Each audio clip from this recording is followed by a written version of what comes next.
আর ওই দেখুন আরেকটা পেঁয়াজ দেখা যাচ্ছে, ওই পেঁয়াজটাকেও তুলবো এবার আস্তে আস্তে করে।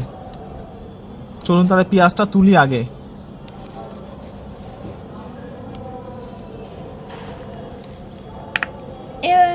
ছোট না, ছোট পেঁয়াজ না, পেঁয়াজটা মনে হচ্ছে একটু বড় হয়ে গেছে।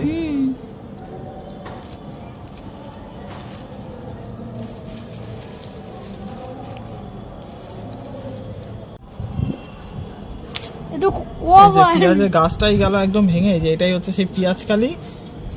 আর এটাকে আগে রাখি, আর পেঁয়াজটাকে এখনো তুলতে পারিনি। পেঁয়াজটা একটু মনে হচ্ছে ডিপে আছে, একটু ডিপে আছে, ওই জন্য এখনো তুলতে পারছি না পেঁয়াজটাকে। ছোট না, ছোট পেঁয়াজ না, তবে মনে হচ্ছে ওটা একসঙ্গে বসানো হয়েছিল তো, মনে হচ্ছে একটু বড় আছে অনেকটা।